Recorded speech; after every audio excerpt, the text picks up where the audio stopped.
కాకా నమస్తేనే. నమస్తే. మంచిగా ఉన్నావా? బాగున్నా. ఆటో మనదేనా? కిరాయి రెండుదేనా? గిరాకీ ఎట్లున్నది మళ్ళా? గిరాకీ ఇట్లా ఏం లేదు, ఉట్టిగానే ఇట్లనే కూర్చున్నారు. బస్సులు ఫ్రీ బస్సులు వచ్చినాక ఏమన్నా దెబ్బ పడ్డా మనకు? మా చాలా దెబ్బ తగిలింది. సరే ఇప్పుడు ఎంపీ సీట్ ఎవరికి ఇద్దాం అనుకుంటున్నావు? ఎవరికి గెలిపిస్తావు ఇక్కడ? ఇప్పుడు చూడు, ఎవరు మంచి చేస్తే వాళ్ళకి వేస్తాం. బీజేపీ, కాంగ్రెసా, బీఆర్ఎస్ఆ? ఇప్పుడు మేము వేస్తే బీజేపీకి వేసాం అనుకుంటున్నాం. కిషన్ రెడ్డిని గెలిపిద్దాం అనుకుంటున్నాం. కిషన్ ఎందుకు కిషన్ రెడ్డి ఎందుకు? ఏం చూసాం, ఒక ఛాన్స్ ఇచ్చి చూసాం ఎట్లా ఏం చేస్తారు ఏమో. సెంట్రల్ ఎవరు వస్తారంటావు? సెంటర్లో చూడు ఇప్పుడు ఎట్లా నడుస్తుంది ఏమో చెప్పలేము మేము.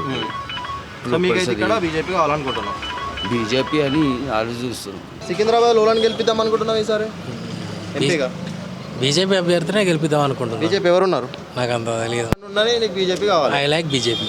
అంటే ఓన్లీ సనత్ నగర్ మట్టుగా టోటల్ సికింద్రాబాద్ అన్ని 7 నియోజకవర్గాలలో పడతాయంట బీజేపీ కోట్లు అనుకుంటున్నా పడాలని, బట్ తెలియదు మరి పడతా లేదని ఐడియా లేదు. నేను మాత్రం బీజేపీకి ఇద్దాం అనుకుంటున్నాను. సరే ఇప్పుడు ఎంపీ సీట్ వాళ్ళకి ఇద్దాం అనుకుంటున్నాం. కిషన్ రెడ్డి. బీజేపీనా? బీజేపీ. ఎందుకు బీజేపీ? ఎందుకు బీజేపీ అంటే మనకు అన్ని బాగా చేసుకుంటాడు కాబట్టి బీజేపీ. జరిగినాయి మీకు పనులు? జరిగినాయి. ఎంపీ గెలిపించారుగా. బీఆర్ఎస్ తో కానీ కాంగ్రెస్ తో కానీ ఏమన్నా ఛాన్స్ ఉందా? వాళ్ళకి గెలిచే ఛాన్స్ ఉందా? లేకపోతే బీఆర్ఎస్ కాంగ్రెస్ అంటే రావన్నా రావు సార్. అంటే సికింద్రాబాద్ లో వన్ సైడ్ అంటావు? వన్ సైడ్ పక్క 100%. జరిగినాయి కాకపోతే పనులు జరిగినాయి. ఈసారి గెలిస్తే మళ్ళీ చేస్తాడన్న నమ్మకం ఉన్నదా? పక్కా నడుస్తుంది, పక్కా వస్తుంది. ఎందుకంటే సెంట్రల్ నుంచి సపోర్ట్ ఉంది కాబట్టి వస్తుంది. పక్కా గెలుస్తాడు. పక్కా గెలుస్తుంది.